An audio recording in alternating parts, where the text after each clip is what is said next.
Hi, everybody. I'm Ralph Ben-Murgy. Welcome to Not That Kind of Rabbi. I have had people lately emailing me going, Rabbi, and it's like, hey, no. I am a spiritual director, which is a counselor, a spiritual counselor, and I'm ordained in that particular practice. But I'm not a rabbi. Um, it's like in different religious practices, there are lay people who have deep responsibilities within their congregations. And then there are clergy. So, like in Buddhism, there are lay meditation teachers who become part of practices. And in Anglicans, you get lay leaders of services and things like that. So I think there's a place for everybody within certain faiths to do whatever they can to contribute to things. And my contribution is to kind of be a spiritual companion to people. And I have to say, in this period, this COVID-19 time of our lives, it's an interesting time because people are really trying to figure out, who am I now? All the things that were defining me before, the job I had, the people I walked by, the suit I wore, they're out the window.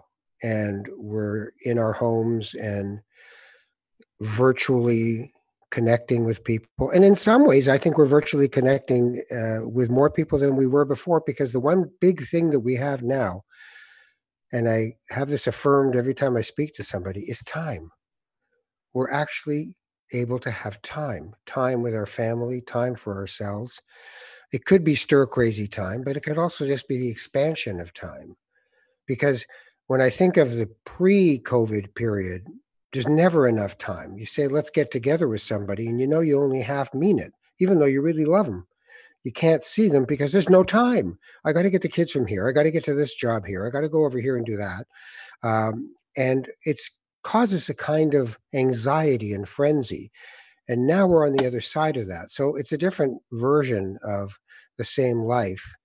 And I'm really interested in how things are going to be. The longer this goes on, the more I think there may be some good things that come out of it in terms of us being able to look at our lives and wonder, what was I doing? Why was I doing all that stuff?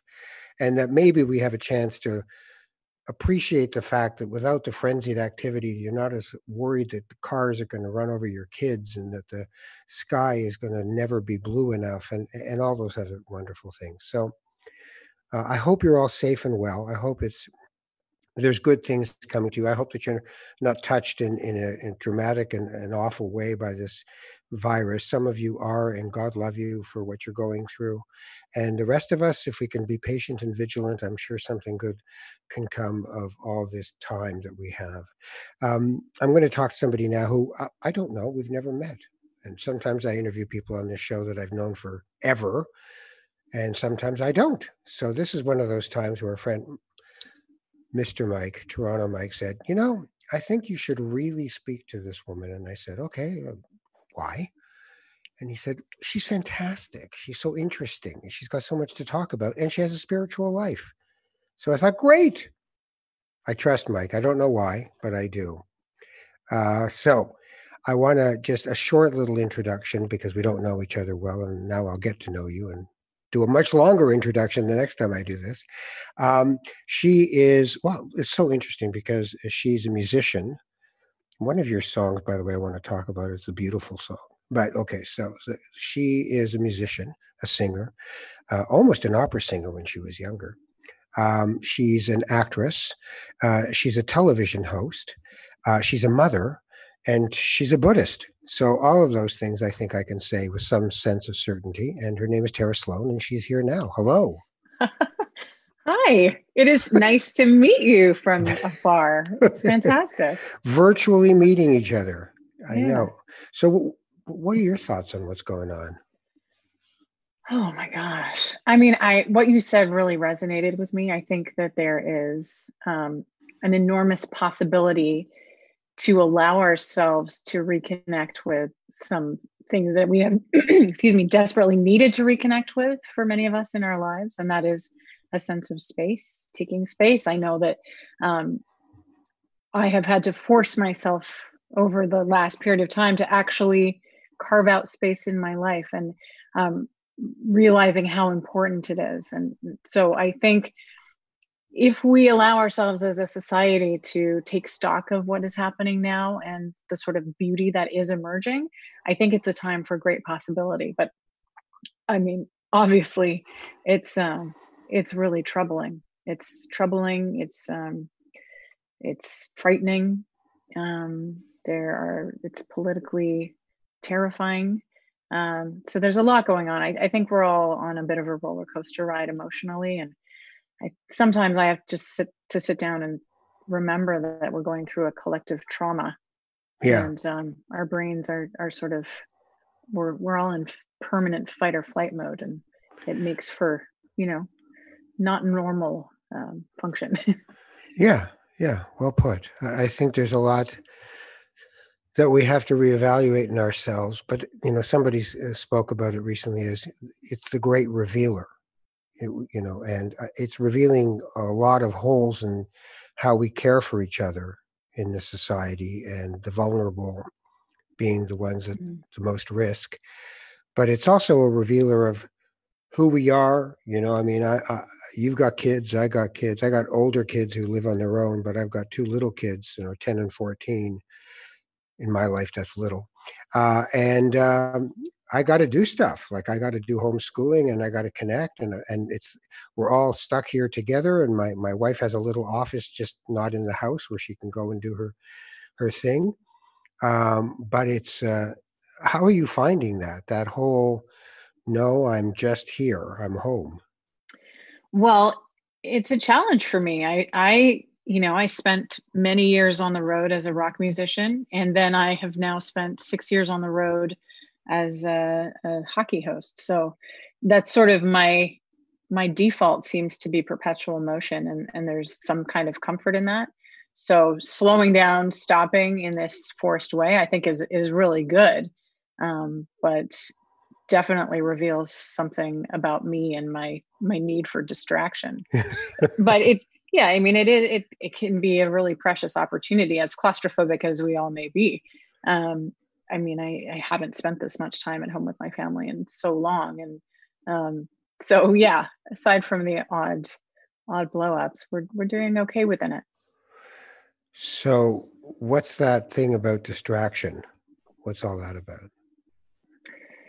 Well, I think that it's a bit of an addiction for many of us, whether we know it or not, whether it's turning on the TV or just, like, for me, again, being on the go, doing something, having a plan, not simply being able to rest in space very easily, which for me is where meditation practice comes into play, because that is literally, it is the act of resting in space, and practicing that and seeing what arises. I've never been a great or natural meditator, I don't think. So it is practice for me. But this entire thing is actually an incredible mental practice, I find. There's this thing about meditation where when people try to meditate, they're really disappointed in themselves because they think it should have been perfect for at least half an hour.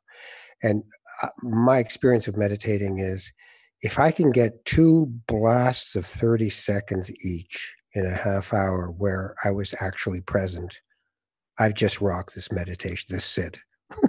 How do you feel about it? Oh, maybe one day I might have 5 good minutes, and another day I can sit for 30 minutes and feel like I haven't done anything at all. I do think that a regularity in practice, no matter if it's 5 minutes per day, doing it regularly can give you some sense of where you're at. But it's a very common reaction I get. Oh yes, I've tried meditating, I can't do it. Well, frankly, neither can I most of the time. But it's just, it's a commitment to going back at it, and spending some time in self-examination, and you get different things out of it all the time. But it can be of tremendous benefit if you have some regular practice. So your parents, they were practicing Buddhists?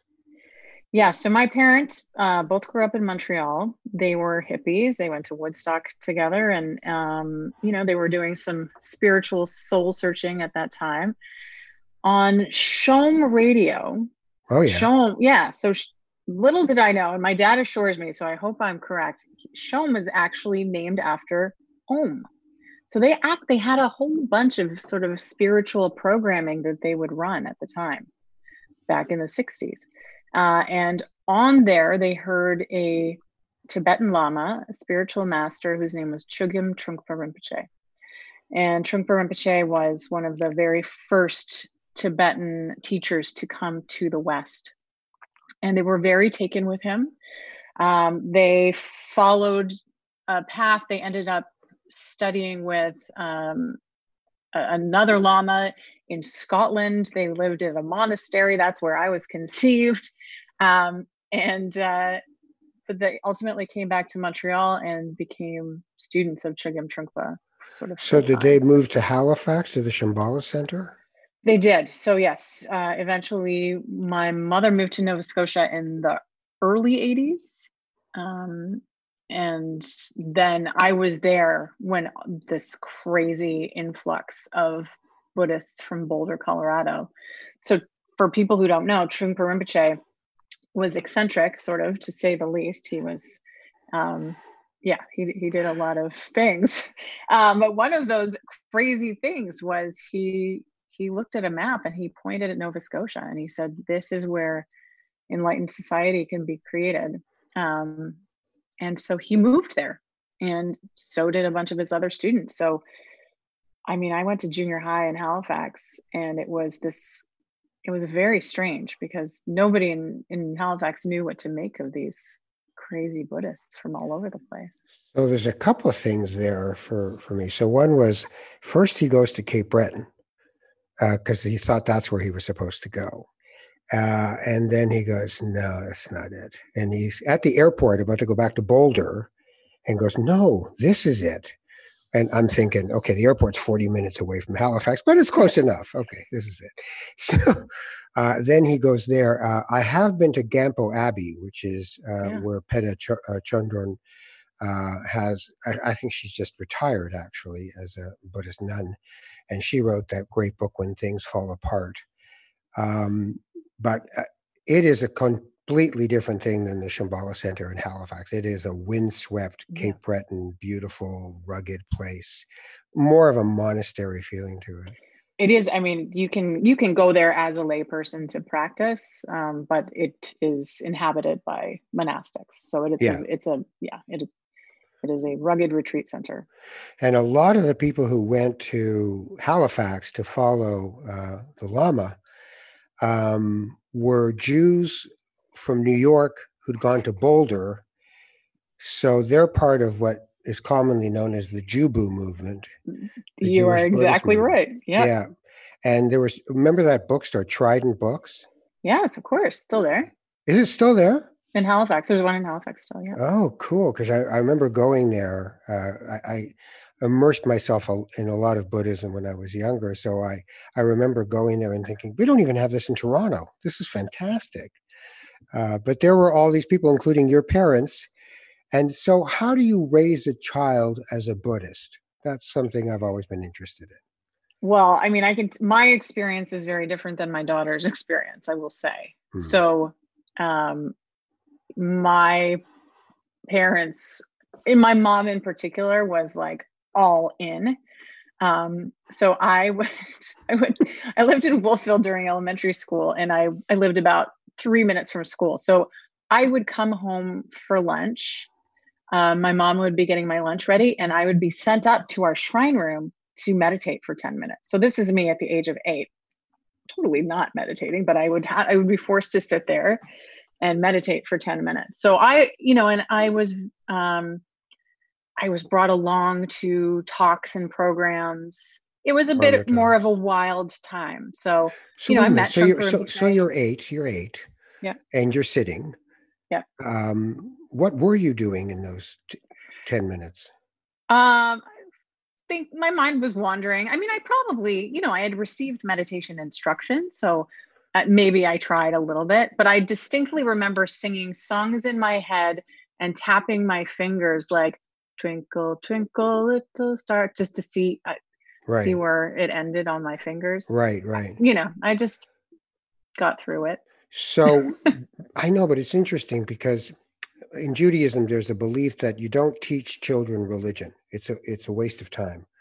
That you live the religious life, but you don't teach the religious life Mm. until they're about 20, because then they can understand concepts of the divine and the connectedness and the network of the universe and all these things. And at 8, it's just twinkle, twinkle, little star. For sure it was. I mean, I got a lot out of the community. To Mm-hmm. me, that's where I learned. And obviously there's a language and a way of speaking and a way of comporting oneself, and there's a lot of ceremony Mm-hmm. in Buddhism. So I kind of, just through growing up in it, I understood a lot. It really wasn't until I was in my 20s that I had sort of retreated from it and then found it again, and then committed to a path of Buddhism, took refuge and pursued that. So I don't want to jump too far ahead, but you retreat like almost every adolescent would retreat. What is it? Do you remember the path back to the Eightfold Path? Do you remember how you got back to where you wanted to be at that point? So yeah, I definitely, I had the rebellion. Am I allowed to swear? Yes. Okay. So I remember thinking, like, stop feeding me your Buddhist propaganda bullshit, which is like so funny to me right now. Your Buddhist propaganda bullshit.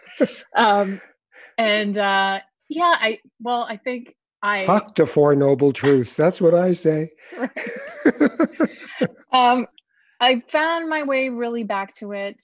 Um, I started a relationship with an old friend of mine who was also what we called a Dharma brat. And I think that brought me back into the fold and reconnected with the Mm. community. And so that was it. Buddhism in the Western context what does it feel like? Do you feel that you're in some other orbit, or did you find that there was a seamlessness that you could understand the things around you, but it wasn't like being an Amish person in a farm with a horse, like Mhm. how easy or hard was it to be Buddhist and to be in this world? I mean, I think that's the incredible thing about Trungpa Rinpoche's teachings, is that the the path of Shambhala was sort of designed for what they would call a householder yogi, somebody who is in the world, understanding that the West is not the East, and we are not monastics, and that we have to be able to integrate these practices into our daily lives. But for sure, sometimes it felt very strange. I mean, I remember, especially because it was not common back in the 80s and 90s. Um, I was embarrassed as a kid. I was embarrassed when I would give a friend a tour of my house and they would open this door and see this shrine with these pictures of these Tibetan dudes and these wrathful deities. And so, that was intense for me, for sure. Um, and sometimes back in those days, some of the the advanced programs through the Shambhala Buddhist world were months long. So you would sometimes have to make a decision. Okay, I'm going to go spend 3 months in the Rocky Mountains meditating and kind of leave my life. And sometimes reintegration is not easy. So for sure, the two worlds bumped up against each other on occasion. But um, I think this kind of Buddhism, more than others, is easier to integrate, perhaps. Yeah, I mean, there's so, but it's still Tibetan Buddhism, which is kind of Yeah. like in Christianity, it would be like Russian Orthodox or Catholic. There's a lot of literally Mm-hmm. bells and whistles in the Tibetan path, as opposed to the Vipassana path. The Tibetans do one thing, but the Thais do a completely different thing. There's no Right. chanting in your meditation. There's just breath awareness and all of that. So it would be a thing, I guess, for your kid, the kid from school coming over and opening a door and seeing saffron and it's just, what the.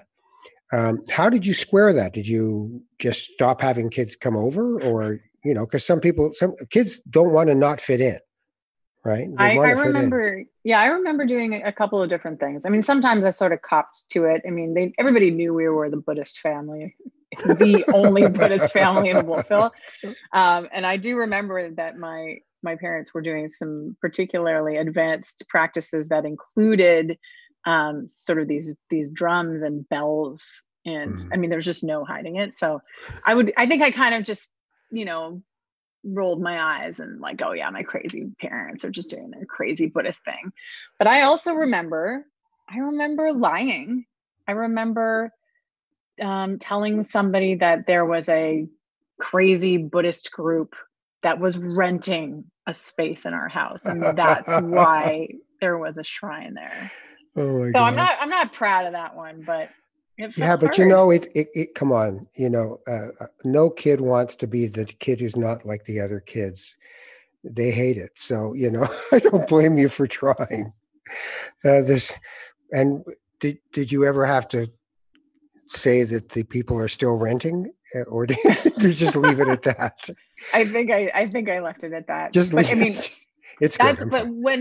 when the Buddhist invasion happened in Halifax, that was of great comfort to me because I all of a sudden wasn't the only one. And so you could be more open and honest about it. What in the teachings has found its organic way into your life? Oh boy. Um, I would say something that I work with the most, which is one of the most basic tenets of Buddhism, um, is the idea of Buddha nature. The idea that we are basically good, that we are a perfect as we are blank slate, and that everything else that swirls around is but concepts. Um, I think, especially in the Western world, so much of what we do and so much of what we're socialized to believe is so counter to that. And so I know that I struggle with that all the time, feeling not enough or not worthy enough. And so I think the constant reminder that we are all basically good is really important. That's interesting because I think I was watching a video of you doing your song, I'm not beautiful like you, I'm beautiful like me. And I thought, that sounds to me like we all make this journey of, I'm supposed to be beautiful like you, because we live in a world driven by desire. Mm. Marketing is desire. It is, you have to sell inadequacy if you're going to sell a product. You're Mm. not good enough yet. But you know what? If you do this thing, I think you'll be in pretty good shape. Like, that Lexus is going to look pretty good on you, let me tell you. So to me, when I heard the song, I heard the struggle for, and then the standing to say, I'm me. I don't need to be beautiful like you. I'm beautiful like me. And the beautiful like you, though, was a seriously kick-ass person. So I was wondering, is that the Tara Sloan? Is that the, like, you know what? Well, I mean that song was written by the drummer in the band, Tony Rabalau, who is a deeply spiritual person and a meditator himself. Um, and so that was actually one of the first songs they played me when I met the band. And it drew me in right away because I think I mean, I resonate with that message so much. And sometimes you need to say things out loud to make them true, you know? Yeah. And that was a way of saying that out loud. And um, in fact, some like really big fitness person on Instagram just posted that quote on their Instagram page yesterday. So clearly, it resonates with people. And I remember when that song was big in the States. I mean, the messages we would get, the people Oh, who yeah. found solace in that was incredible. Yeah. Music is spiritual too, right? Yeah. If you're being sincere. which is why you can always tell when you're watching someone who's trying to be like other people, using their voice with the same inflection of the biggest star of the day and things like that. But, God love them. They still want to find their voice. What's your journey been to finding your voice? Because you have many manifestations of who you are and how you do things. I don't know if I'll ever feel like that journey is over. It's a constant uncovering. I feel, oh gosh, I feel like I've found something substantial now in the last few years even. But there's just a giant learning curve along the way. In the band in those days, I had a lot of trouble speaking up for myself, being straightforward about what I needed in my life. And so it took a lot of pain, I think, for the whole band to realize that we needed to care about ourselves and care about each other in order for the whole to work. And so I think it's just, I don't know if it's age, I'm 46. I've been afforded some breaks in my career. And I certainly don't feel like I'm in a place of complacency, but I do feel like I now have a platform and some certain lack of fear that I didn't have before about speaking out for things that I believe. Why? And why now? It feels choiceless. I do think I'm in a privileged position. I completely acknowledge that. I'm on TV. I'm a cisgendered, straight white woman who can command a certain audience. I've always been passionate about equality. I've always been passionate about inclusion and diversity. And so I just think all of these things combined, plus that's, if I die tomorrow, that's what I want to be proud of on my deathbed.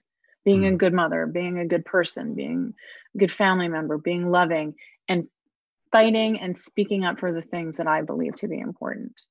So I don't know what switched.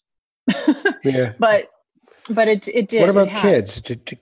Was having kids a big flick of a switch? I think so.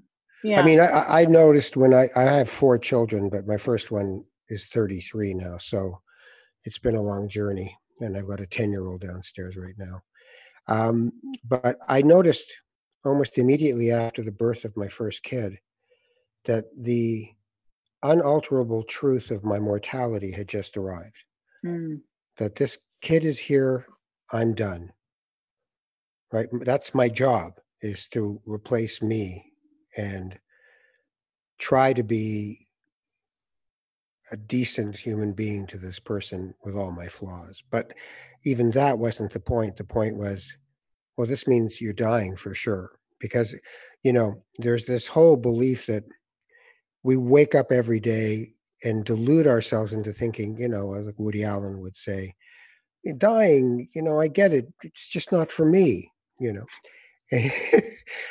or was it Dustin Hoffman on the gravestone once, who wants them to put, I knew this would happen. So these things come real when you have children, and perhaps give us an urgency to stuff that we were kind of rehearsing, but not really thinking we had to put into play.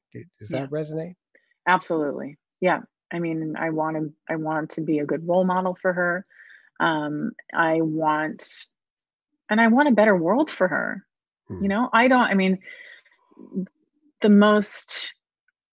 I remember when I was pregnant, having this hit that just viscerally took my body over, thinking oh my God, this person that I'm bringing into the world is going to suffer. And so anything that I can do to try to, get a better world set up for her. Suffering's a major part of the teachings in Buddhism. Sure is. Yeah, it's inevitable. Right. So how does it, Yeah, we're really trying to do our best to avoid it at all costs. And there are, schools of thought that say you shouldn't have to suffer. So even in cases of people saying, I have an illness that eventually will kill me, as opposed to a streetcar that will eventually kill me, but I have an illness, so I'd rather die at 2 o'clock on Wednesday afternoon of my own volition. I find I don't know if I'll do that if it comes to that, but I find that spiritually, that's a hard question for me of what is the place of suffering in our lives, and what does suffering teach us that we really need to hear? Mm-hmm. Well, in the teachings, it's our constant desire to escape from suffering that leads to suffering. Right.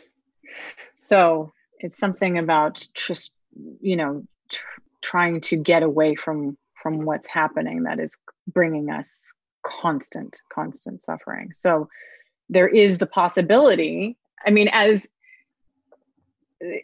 Buddhism can sometimes feel very dark because it talks about the truth of suffering, and this sort of seeming inevitability of suffering. But the truth is, there is this cycle, but there is the possibility of breaking this cycle. And so it's, again, through meditation practice, start recognizing that thoughts are not solid. Yeah, and that we're not solid. And so, and constantly hoping and fearing these things actually cause us to suffer. Well, so then this takes me back to the beginning of the conversation and the idea of having a life of distraction. Mm-hmm. That's suffering. Interesting. Right. So then it leads you to, because, I'll walk into a kitchen and before I even do anything, I'll just turn on the radio. And I said, did I really need to do that? But just turn it on anyway. I know I'm not, I'm just distracting myself. And then I'll get some food because it's like 2 PM and I've been working upstairs and what the hell, I might as well eat something. Distraction. So there I am dancing as fast as I can to not be here. And I'm always amazed when I'm working with people, how much energy we put into not being here. Like, what is it about being here that's so awful? I don't know that I have the right answer for that, but I think we're just not used to it. It feels unpleasant. It's like that's why people want to run away from meditation when they think they can't do it, because they want it to be something else. They want to have transformed as opposed to sort of facing what they actually are. I know, but like at 8, do we change from Twinkle, Twinkle, Little Star to 46 years old and going, Twinkle, Twinkle, get on the plane? Yeah. I think we become very addicted to it from a young age. I know. I'm always still wondering, though, why is it so hard, even though you know full well, for instance, the beautiful effect on one's life of a meditation practice. And yet I personally struggle with it all the time and think, yeah, I should today. Nah. So what is it about us, that's got us, running around like chickens with our head? That's why this COVID thing has been so interesting to me, because all of a sudden there's time and you can't make the excuse that you got to get to the gig.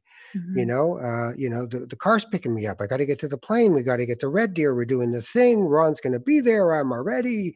Here we go. There's the stuff. See you later. I'm on the plane. I'm coming home.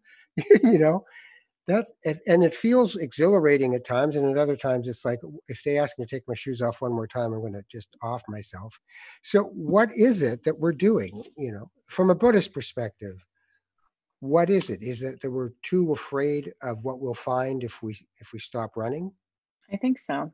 I mean, I think, first of all, this society in particular is we are just tuned up, from the moment we start. We don't give anybody space. We don't give ourselves space. We don't give our kids space. We don't let our kids be bored. Right. We don't let ourselves be bored. We don't find the benefits of boredom. But yeah, I think when you stop to kind of see what's really going on, you don't always like it, and so a big part of sort of Buddhist practice is loving kindness towards oneself and making friends with yourself. But in order to make friends with yourself, you need to have an honest look And to have an honest look, you have to slow down. The Dalai Lama talks about suffering being the reason we can be compassionate, right? That without it, we wouldn't actually be compassionate. Because we have suffered, when you see suffering in the world. I don't know, as I get older, I see something on Twitter where there's a show of affection or caring or memorial or something. And I'm almost crying immediately. I'm just holding my heart and thinking, the world can break your heart so many times in so many ways and yet, if you speak to a monk who's been practicing their whole life, they don't stop laughing. Like, isn't it amazing? Laughing all the time. Unbelievably joyful. Yeah. The Dalai Lama is the kind of person Desmond Tutu, who was the Bishop of South Africa. I interviewed the guy once, a lovely man, and he just found everything hilarious. He'd ask him a question and he'd laugh. And then my broadcasting partner, she interviewed the Dalai Lama. He was literally in Toronto. And I was like, I wanted to interview. So she interviews the Dalai Lama and she got the exact same interview where everything was really funny. And he had a great sense of humor. And Leonard Cohen, a guy who, you think, oh, he's so, it's dark. I mean, the last album it's dark. It's not dark enough yet, but it's getting darker. And yet, when I'd interview him, I'd find him to be one of the funniest guys that I spoke to. So, I don't know. Maybe if we let ourselves feel the suffering, we can actually find the joy. I guess that's the idea, right? Feel the suffering, yes. And I think the acknowledgement of impermanence, because it allows you to let go. When you really take a look at the fact that we are all going to die. Yeah. It feels really intense, but I do think that there is a release that comes with not just grasping at everything. And the biggest grasping we do is grasping at being here in this life, in this world, in this body. Yeah, Ram Dass talks about that you just get this spacesuit and yours has Terra on it. And then Terra's done and the spacesuit goes away. So when you think of things, one of the major tenets of Buddhism that is hard for Westerners is reincarnation, even though I might add that in mystical Christianity and mystical Judaism, I'm not sure about in Islam, reincarnation is part of the belief system. Where are you on reincarnation? I think that I sort of believe it. Want to believe it? I think I sort of want to believe it. And not because it's actually, it's not there's not a lot of comfort in reincarnation particularly. Especially right? if you go to a lower realm. Yeah. It's not like, oh, well, that's okay. This will just be on hold. And then I'm going to be reborn into a situation that's ideal. Yeah. But I do think that so there's probably a lot of misunderstanding about what reincarnation entails, because according to Buddhism, we have all been each other's mother. We have been the mother of every living being in the world. Which is a lovely thought, though. Gazillions. It is a lovely thought, but it just gives you, it kind of breaks apart our concept of time and space too.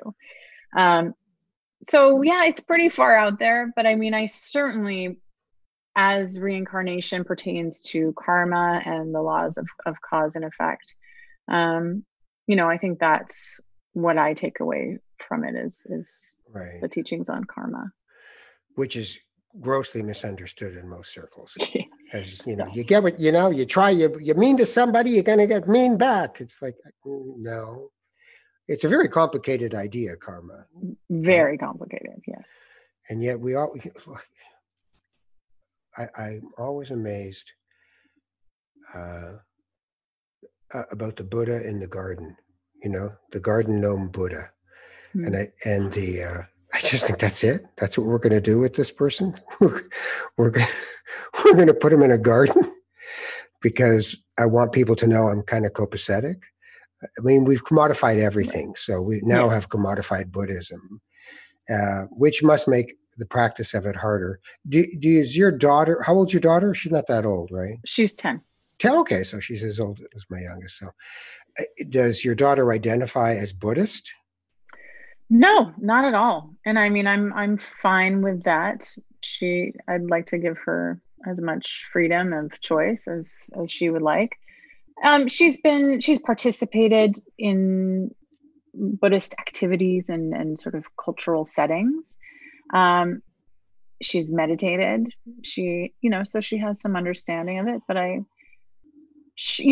less part of a Buddhist community. I mean, there's a center I'm a member of here, but we don't go as a family too often. So she doesn't have a kind of what I ended up having Right. when I lived in Halifax, which is, I think, too bad for her. You think? Yeah, I mean, it's nice to have other friends who maybe have the same language, but I leave it up to her. I'm always going to speak in these terms, so Right. that's what she'll know. Do you have a shrine at home? I don't, only because we don't have a good amount of space, but um, I do have objects that I can bring if I'm doing a certain kind of practice, and I have meditation cushion Right. situated, and yeah, I have it. So I have a little space. So she doesn't have to tell people that you've rented some room out to someone in I mean, we Wolfville. do have Tonka paintings with, deities, and for sure. I mean, some kids might ask, but You have wrathful deities in the house? I have some protectors. Yeah. Nice. Yeah. I always liked the look of the wrathful deities. They were scary, very scary. Yeah. The Bardo States. Yeah. I love the Tibetan Book of Living and Dying. The Stigel Rinpoche. Yeah. One? Yeah. It's a beautiful book, I always thought. Yeah. I was just thinking, by the way, of the idea that we've all been each other's mother. So technically, you've been Ron MacLean's mother at one point. Yes, I have. Yes, and he's been mine. And he's been your mother at one point. But you see, there's a beautiful thing in there. If we actually, even metaphorically or poetically, thought those thoughts of the people you're talking to, there's in Judaism, Martin Buber wrote about the I and it relationship and the I and thou relationship. And the I and it is the commodified relationship. What use is Tara to me? Is she going to get me a gig? I better go talk to her because she could, tell somebody who tells somebody that I could get this gig, and that'd be great. So I'm going to go hang around with Tara. Or I'm talking to you and realize that you're not going to get me anything. So, it's at that party where that person's kind of looking over your shoulder as you're talking to them, and you're realizing you're not quite what they were looking for that day. So there's I and it. We've all lived that. But I and thou, the notion of the divine spark in everyone and everything, the Diamond Sutra, that the piece of paper you're reading on was a tree, was on the planet, was in the galaxy, was in the universe, and that we're stardust moving constantly in different formations. Those, to me, those are beautiful concepts that really can enliven a more compassionate approach to the others, the I and thou. And I think Buddhism has the Sangha together, the community together, has a way of repeating those ideas enough that it might get through to us every once in a while. Well, I think that this time, again, there's this opportunity to see the interconnectedness of us all. And that is exactly what you're speaking of, that I have been your mother, that you have been my mother, whatever you want to use metaphorically. But we are all connected, and we all suffer, we all experience suffering, and there's so much richness in every human, no matter if you love them or hate them. And we're just so intent in this society on creating our individual selves and separating from other. And it's very counter to Buddhist teachings. Yeah, and I'd say to most religious teachings, and yet people take these things and make them something different. They become exceptional. I'm a good Buddhist. I meditate all the time, and I'm living the Eightfold Path. I'm a good Buddhist. It's hard not to be prideful at times, right? And then I think about all those towns you go to see, and I just think those people see themselves as good, mostly in Canada, good Christian white people, right?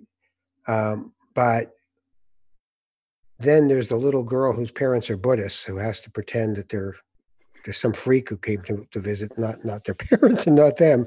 And then there's the Jewish kid like me who comes and moves into the neighborhood, and that otherness gets inflamed. And it's sad to me because it's much harder for us to see our commonality than it is to see our differences. We're always looking for them. And part of that, I would imagine, is survival, right? Like it's a survival instinct is, who is that person? Are they a threat or a danger to me? Should I kill them? That's part of the reptilian brain. That's still part of who we are. And Buddhism seems to be an attempt to kind of tame that animal side of our brain and channel it into what is very hard for people to maintain, which is a loving kindness. Well, I mean, I've certainly heard it said that, I mean, what makes, what gives us an advantage? Like only humans, the sentient beings that are humans can really achieve enlightenment because of the discriminating awareness and the brains that we've been given. But it also makes it incredibly hard because our brains do all of these things, separating self, other, just doing all of this logicking all the time. So it's this double-edged sword to be human, but there is the opportunity always, right?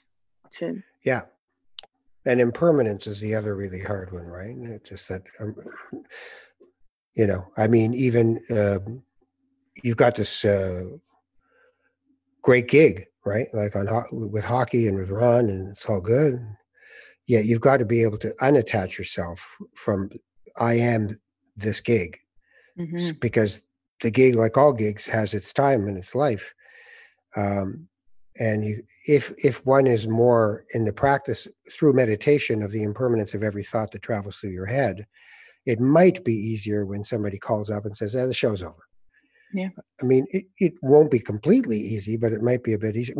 I had to have reconstructive surgery on my nose about 8 years ago from an illness. And I don't look like me anymore, as far as I'm concerned. I look like Stephen King's cousin or something. He's got this weird thingy nose.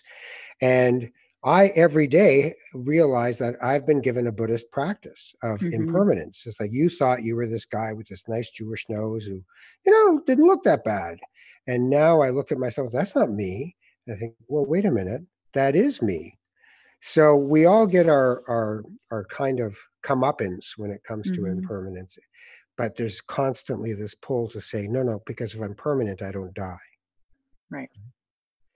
Yet, we want ourselves to be solid. I mean, I've certainly experienced it, knock on wood, I've been generally lucky, but I remember how hard it was for me to transition out of music, because I spent so long identifying myself as Tara the rocker, Tara the rock star. And, I had a lot of dark years where I kind of knew a transition had to happen, but I didn't know what to do and how to do it. And I just felt so scared to not be that anymore. But I did it. But I feel like I probably will face the same thing. I mean, the future is very uncertain right now for me and my career. Right. I mean, I work on a hockey show. First of all, when's hockey coming back? When are we gathering to watch sports?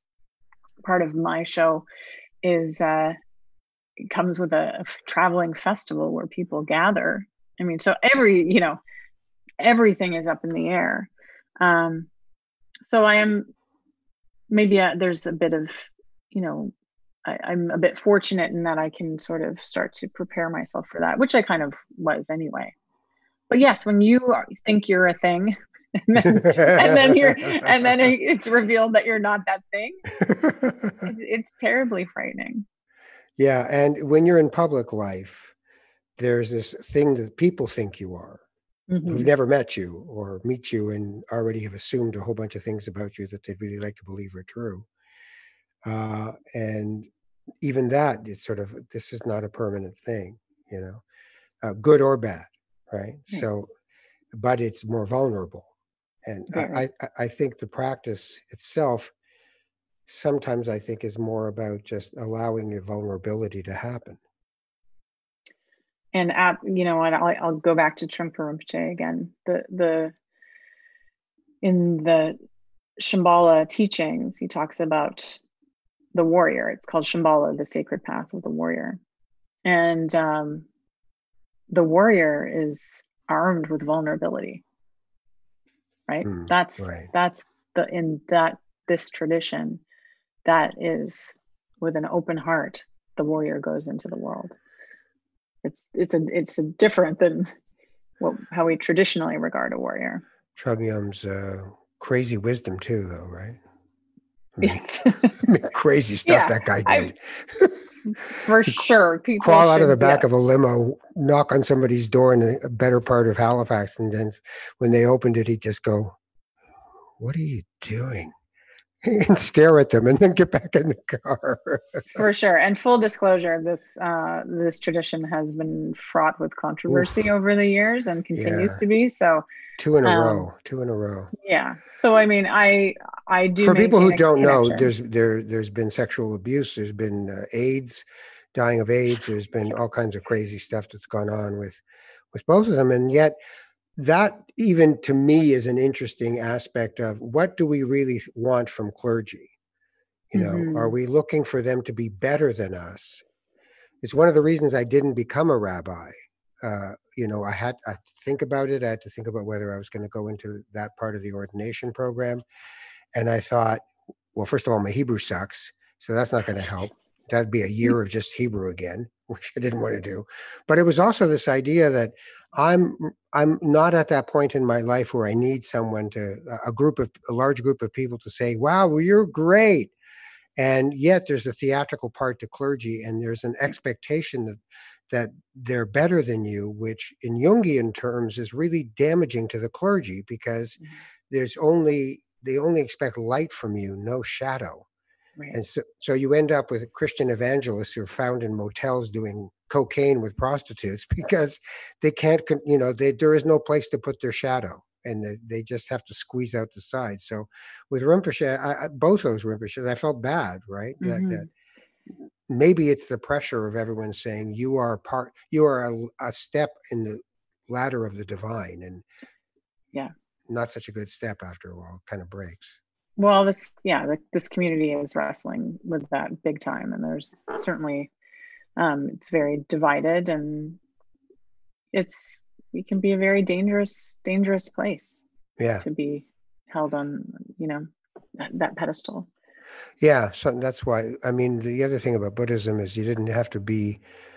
There are people who can practice aspects of Buddhism who don't have to be Buddhists. They can just Yeah. right. So there's an openness, and there's no God in Buddhism. No, There's deities, but there's no God. but the deities are more representations of aspects of ourselves, um, but not solid things.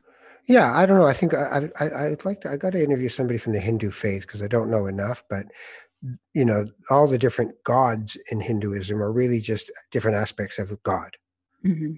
That's all they're not like there's 18 gods. They're all like the Romans and Greeks had different aspects of the divine. So, well, listen, this has been great. I've really Really enjoyed. great. Yeah, I've really enjoyed talking to you. I Thank hope you. I want to give you the only Buddhist blessing I ever said in public, which I said at a Kumbaya festival when AIDS was at its worst. Molly Johnson put together a festival, and we did it at Ontario Place. And I wrote a thing saying, I don't want to be here. This isn't why I want to be on a stage with a bunch of people because people are dying and we're not doing enough. And we did all that. But then I left it with this, what I'll leave with you, a blessing for you. And a friend of mine, her brother, who was dying of AIDS, watched the show. And when he heard this little small blessing, he turned to his sister and he said, I feel good now. And within a couple of days, he was gone. So it was a lovely thing. But it was the simple one. It was, may you be filled with loving kindness. May you be blessed. May you be peaceful and at ease. May you be happy. So Tara Slone, I wish that for you. And Ralph, I wish that for you. And since you're my mother, can I have my allowance? Have you done your chores? Ish. I've done ish. I will later after the allowance comes. I think we've both heard that one. You take care of yourself, and I hope that everything goes very well. Be safe. Thank you. Likewise. Well, that's it for Not That Kind of Rabbi. I'm Ralph Ben-Mergy, and I hope you've enjoyed the conversation. Tara Slone, you'll probably know from Hometown Hockey with Ron MacLean, and certainly as a rock star, which she legitimately is and has been in her lifetime, but also a practicing Buddhist. So you take care of each other. If you want to spread the word about Not That Kind of Rabbi, please do, and get people to subscribe. The more, the merrier. And if you're interested in sponsoring this fine program, let us know. You can get in touch with us at ralphbenmergy@gmail.com. So just put that in, ralphbenmergy@gmail.com. If you have any ideas for people you'd like me to interview as well, please add those to whatever you want to do. So you take care. We'll talk soon. Bye-bye.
This podcast has been produced by TMDS and accelerated by Roam Phone.